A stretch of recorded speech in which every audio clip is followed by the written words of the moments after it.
नमस्ते। मैं Napoleon Hill बोल रहा हूँ। ईमानदारी से एक बात बताओ, अगर आज वो इंसान, वो नौकरी या वो सेफ्टी नेट आपकी लाइफ से गायब हो जाए, जिस पर आप आंख बंद करके टिके हुए हो, तो क्या आप सरवाइव कर पाओगे या फिर ताश के पत्तों की तरह बिखर जाओगे? अगर जवाब नहीं है, तो सच ये है कि आप आज़ाद नहीं हो। आप बस किसी के सहारे टंगे हुए हो। मैंने हजारों कामयाब लोगों को स्टडी करने के बाद एक कड़वा सच दुनिया के सामने रखा था कि डिपेंडेंसी यानी दूसरों पर निर्भर होना दुनिया का सबसे बड़ा रिस्क है। भाई, सिंपल सी बात है, जब आप बैसाखियों के सहारे चलने लगते हो तो आपका माइंड अपने पैर भूल जाता है। डिपेंडेंसी कोई शोर मचाकर आने वाला दुश्मन नहीं है। ये दीमक की तरह चुपचाप आपकी सेल्फ वर्थ खा जाती है। जब तक आपको एहसास होता है, तब तक आप फैसले लेने की ताकत खो चुके होते हो। शुरुआत बहुत छोटी होती है, चलो कोई और डिसाइड कर लेगा, या अभी पंगा लेने की क्या जरूरत है। लेकिन याद रखना, आपके ये छोटे छोटे समझौते एक दिन आपकी पहचान निगल जाएंगे। इमोशनल डिपेंडेंसी का असली खेल तब शुरू होता है जब आप अपनी खुशी का रिमोट किसी और के हाथ में दे देते हो। अगर सामने वाला मुस्कुरा दिया तो आपका दिन बन गया, और अगर उसका मूड खराब है तो आपकी पूरी लाइफ नर्क हो गई। क्या यही आपकी ताकत है? अगर आपकी खुशी किसी और के मूड पर डिपेंड करती है तो आप स्ट्रांग नहीं हो, आप हॉस्टेज हो। अब आते हैं सबसे बड़े ट्रैप पर, फाइनेंशियल डिपेंडेंसी। भाई, याद रखना, पैसा सिर्फ कागज का टुकड़ा नहीं है, पैसा है फैसले लेने की पावर। क्या आप जानते हैं कि एंड्रयू कार्नेगी, हेनरी फोर्ड और निकोला टेस्ला जैसे महान व्यक्तियों की असली ताकत क्या थी? यह उनकी प्रतिभा, अपार धन या उनके क्रांतिकारी आविष्कार नहीं थे। यह कुछ ऐसा था जिसे आज की शोर शराबे वाली दुनिया पूरी तरह भूल चुकी है। यह उनकी अपनी भावनाओं पर उनका अटूट फौलादी नियंत्रण था। वे बाहरी अराजकता के बीच भी आंतरिक शांति का एक ऐसा द्वीप बनाना जानते थे जिसे कोई भी तूफान हिला नहीं सकता था। मैंने इन दिग्गजों के साथ दशकों तक काम किया, एक कड़वा सच उजागर किया था। सफलता का सबसे पहला और अनिवार्य सिद्धांत आत्मा नियंत्रण है। जो व्यक्ति अपने मन के घोड़ों की लगाम नहीं थाम सकता, वह कभी भी धन या शक्ति के साम्राज्य पर राज नहीं कर सकता। आज का यह वीडियो कोई सामान्य मोटिवेशन नहीं है, यह उस खोई हुई कला को पुनः प्राप्त करने का एक ब्लूप्रिंट है जिसका उपयोग करके इन दिग्गजों ने अपने जीवन का रिमोट कंट्रोल कभी किसी दूसरे के हाथ में नहीं जाने दिया। हम एंड्रयू कार्नेगी के स्टील साम्राज्य की बात करते हैं, हेनरी फोर्ड की असेंबली लाइन की प्रशंसा करते हैं और निकोला टेस्ला की बिजली कड़काने वाली प्रतिभा की पूजा करते हैं। लेकिन हम उस बुनियाद को देखना भूल जाते हैं जिस पर ये गगनचुंबी इमारतें खड़ी थीं। जब आपकी बुनियादी जरूरतों की चाबी किसी और के हाथ में होती है ना, तो आपके पास चॉइसेस नहीं बचती, सिर्फ परमिशन बचती है। आप जीना नहीं, सिर्फ गुजारा करना शुरू कर देते हो, और गुजारा करने वाला इंसान कभी लीडर नहीं बनता।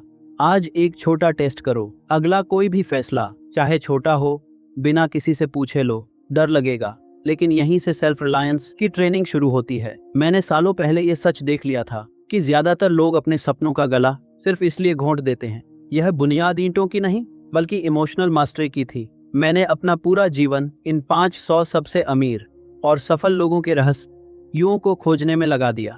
एक ऐसी बात कही जो आज के इंस्टेंट नोटिफिकेशन वाले दौर में और भी जरूरी है। दुनिया का कोई भी धन, कोई भी सफलता उस व्यक्ति के पास नहीं टिक सकती जो अपनी भावनाओं का गुलाम है। आज का यह वीडियो आपकी सोच की दिशा बदलने वाला है। हम इस सफर में जानेंगे कि कैसे इन महापुरुषों ने डार्क साइकोलॉजी को हराया, कैसे उन्होंने अपमान को अपनी प्रगति का रॉकेट फ्यूल बनाया, और कैसे आप आज इसी वक्त से अपने मन के मालिक बन सकते हैं। आइए 19वीं सदी के अंत में चलते हैं। एंड्रयू कार्नेगी, एक गरीब बुनकर का बेटा जो दुनिया का सबसे अमीर आदमी बना।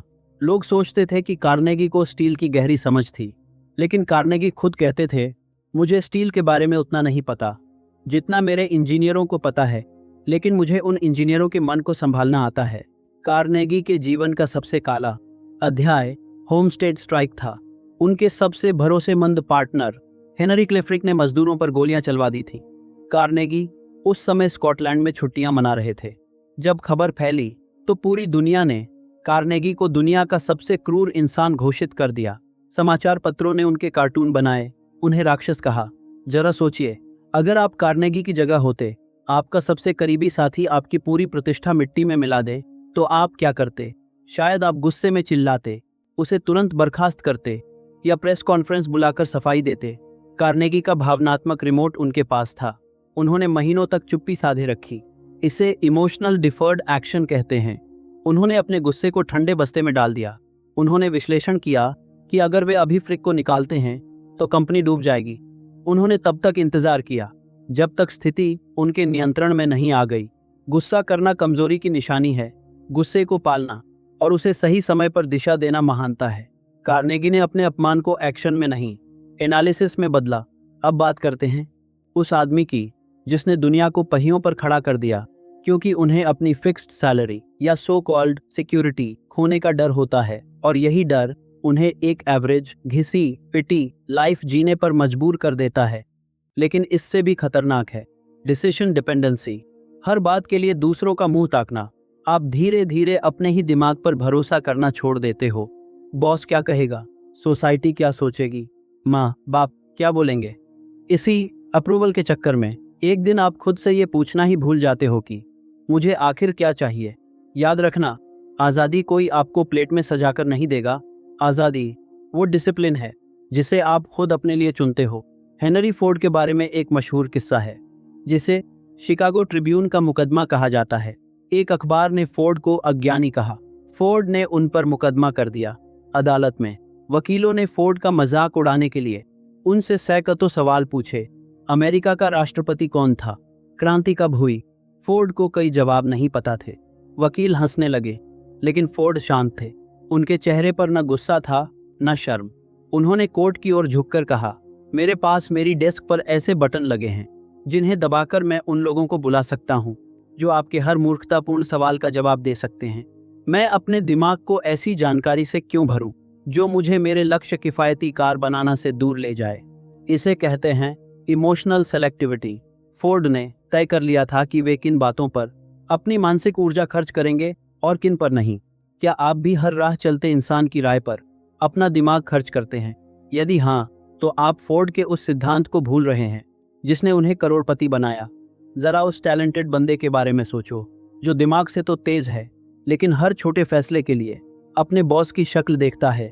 ऐसा इंसान अपनी जिंदगी नहीं जी रहा, वो बस दूसरों की उम्मीदों को पूरा करने का एक प्रोजेक्ट बनकर रह गया है। मेरा एक बहुत पावरफुल ऑब्जर्वेशन है, फेल होने का डर आपको उतना कमजोर नहीं बनाता जितना उस डर से बचने की आपकी सेफ कोशिशें आपको दूसरों का गुलाम बना देती हैं। ऐसे लोग सांस तो ले रहे हैं लेकिन अंदर से मर चुके हैं। उनका दिमाग 24 घंटे बस यही कैलकुलेट करता रहता है, सबसे सेफ रास्ता क्या है, किस काम में सबकी वाहवाही मिलेगी, या मुझे परमिशन कहाँ से मिलेगी। भाई, इसी को कहते हैं मॉडर्न स्लेवरी। इसमें पैरों में बेहियां नहीं होती, फिर भी इंसान कभी आज़ाद नहीं हो पाता। एक सवाल सोचो, अगर कल सुबह आपकी नौकरी चली जाए तो आपकी पहचान बचेगी या सिर्फ पैनिक। सबसे डरावनी बात पता है क्या है? ये डिपेंडेंसी हमेशा कंफर्ट का नकाब पहनकर आती है। स्टेबिलिटी, सिक्योरिटी, रूटीन, ये शब्द सुनने में तो बड़े सुकून भरे लगते हैं ना, लेकिन अगर इन शब्दों की कीमत आपकी आज़ादी है तो भाई, ये सुकून नहीं, स्लो पॉइजन है। जब आप दूसरों पर निर्भर होते हो तो आप अपनी लाइफ की ड्राइविंग सीट खुद छोड़ देते हो और वहीं से विक्टिम माइंडसेट शुरू होता है। फिर जब लाइफ आपकी बजाती है तो आपके पास बहानों की पूरी लिस्ट तैयार होती है। सिस्टम ही खराब है, बॉस बेकार है, किस्मत ही हाथ नहीं दे रही। लेकिन नेपोलियन हिल साफ कहते हैं कि जिस दिन आपने दूसरों को ब्लेम करना शुरू किया उसी दिन आपने अपनी बची कुछ ही पावर भी खो दी। सेल्फ रिलायंट लोग 3 काम करते हैं। पहला, हालात एक्सेप्ट करते हैं। दूसरा, बहाने डिलीट करते हैं। तीसरा, अगला कदम खुद डिसाइड करते हैं। तो क्या आज़ादी का मतलब अकेले पड़ जाना है? बिल्कुल नहीं। असली सेल्फ रिलायंस का मतलब ये नहीं कि आप किसी की सुनोगे नहीं। इसका मतलब है कि लाइफ का रिमोट आपके हाथ में होना चाहिए। सुनो सबकी, लेकिन फाइनल कॉल हमेशा आपकी हो। सपोर्ट लो, लेकिन रास्ता खुद चुनो। अगर गिरते हो तो ये उम्मीद मत करो कि कोई उठाएगा। खुद खड़े होने की हिम्मत रखो। भाई, सेल्फ बिलीफ वो नींव है जिस पर कामयाबी की बड़ी से बड़ी बिल्डिंग खड़ी होती है। प्रॉब्लम पता है क्या है? जब आपको खुद पर भरोसा नहीं होता तो आप दूसरों के ओपिनियन को पत्थर की लकीर मान लेते हो। आप अपनी काबिलियत से नहीं बल्कि दूसरों की परमिशन से जीना शुरू कर देते हो। धीरे धीरे आपकी सोच का दायरा छोटा होने लगता है, रिस्क लेने का दम खत्म हो जाता है। यही वजह है कि लाखों लोग करोड़ों के सपने देखने के बाद भी एक गुमनाम और एवरेज लाइफ जीते हैं, सिर्फ इसलिए क्योंकि उन्होंने अपनी कामयाबी की चाबी दूसरों की जेब में डाल दी थी। मेरा मैसेज बहुत क्लियर है, सेल्फ रिलायंस कोई गिफ्ट नहीं है जो कोई आपको बर्थडे पर दे देगा। ये एक डिसिप्लिन है जिसे आपको हर रोज प्रैक्टिस करना होगा, अपनी सोच में, अपने फैसलों में और अपनी हर जिम्मेदारी में। जब तक आप ये नहीं सीख लेते कि आप खुद अपनी लाइफ के बॉडीगार्ड हो, तब तक आपके पास कितनी भी डिग्री, स्किल्स या मौके आ जाएं, आप अंदर से खोखले ही रहोगे। मानता हूँ आत्मनिर्भरता का रास्ता थोड़ा मुश्किल है, इसमें रिस्क है, डर है, अनिश्चितता है, लेकिन भाई यही मुश्किल आपको मेंटली फौलाद बनाती है। याद रखना, जो इंसान अपने दम पर सोचने की हिम्मत जुटा लेता है ना, वही अपनी शर्तों पर जीने की ताकत भी बना लेता है। अब सवाल आता है कि इस मेंटल फ्रीडम की जर्नी शुरू कहाँ से होती है? सुनो, इसकी शुरुआत होती है सेल्फ कॉन्फिडेंस से। और याद रखना, ये कोई एक रात में आने वाला जोश नहीं है, बल्कि एक मेंटल डिसिप्लिन है। मेरा मानना था कि दुनिया का हर बड़ा बदलाव पहले इंसान के दिमाग में जन्म लेता है। अगर आपका मन ही आपसे ये कह रहा है कि तुझसे नहीं होगा, तो आपकी सारी डिग्रियां और टैलेंट कचरा हैं। बहुत लोग सोचते हैं कि कॉन्फिडेंस का मतलब है डर का ना होना। गलत।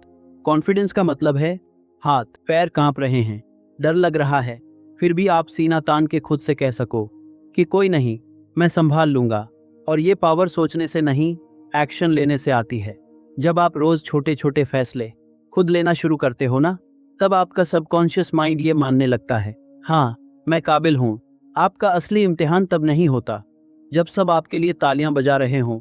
असली टेस्ट तब शुरू होता है जब बाहर से कोई वैलिडेशन नहीं मिलता, जब आप घिस रहे हो, रिजल्ट्स का नामो निशान नहीं है और लोग आप पर शक कर रहे हैं। उस वक्त आपके पास दो ही रास्ते होते हैं, या तो टूट जाओ या खुद की सबसे बड़ी ताकत बन जाओ। दुनिया का एक सिंपल सा पैटर्न है, पहले वो आप पर डाउट करेंगे, फिर आपको ऑब्जर्व करेंगे, और अगर आप टिके रहे तो वही लोग आपको फॉलो करेंगे। मैंने एक बहुत पते की बात कही थी, जिस दिन आपने बहाने बनाना छोड़ दिया, समझो उसी दिन से आपकी लीडरशिप शुरू हो गई। क्योंकि ये बहाने और कुछ नहीं, बस खुद की जिम्मेदारी से भागने का एक सस्ता और आसान रास्ता है। जब तक आप अपनी परेशानियों का टोकरा सिस्टम, इकोनॉमी या अपने पास्ट के सिर पर फोड़ते रहोगे ना, तब तक आप खुद को बेचारा ही समझते रहोगे। लेकिन अपने दम पर जीने वाला इंसान कभी ब्लेम गेम नहीं खेलता।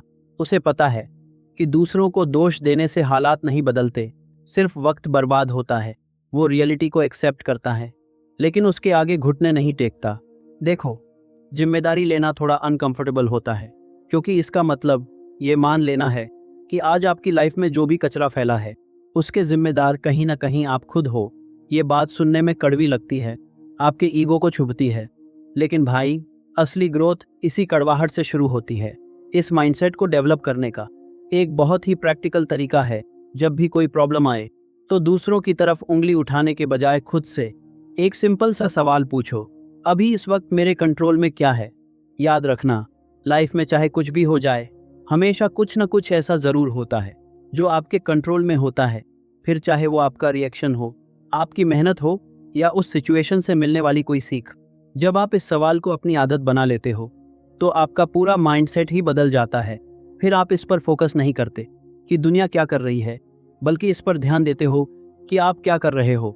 यही रास्ता आपको असली सेल्फ रिलायंस की ओर ले जाता है। इसका मतलब अकेले हो जाना नहीं है, बल्कि मेंटली और इमोशनली इतना मजबूत होना है कि आप खुद पर यकीन कर सको। अपनी लाइफ के जहाज के कैप्टन खुद बनो और अपने हर फैसले की पूरी जिम्मेदारी उठाओ। भाई, सच तो यही है कि यही असली आज़ादी है। अपने दम पर जीना कोई आसान रास्ता नहीं है, बहुत कांटे हैं इस पर, लेकिन यही इकलौता रास्ता है जो आपको वो सेल्फ रिस्पेक्ट देगा जो दुनिया की कोई दौलत नहीं खरीद सकती। जिस दिन आप खुद पर भरोसा करना सीख गए और अपनी लाइफ के लिए अकाउंटेबल बन गए, यकीन मानो इस दुनिया की कोई भी चुनौती आपको घुटनों पर नहीं ला सकती। तो चलिए आज ही एक छोटी सी शुरुआत करते हैं।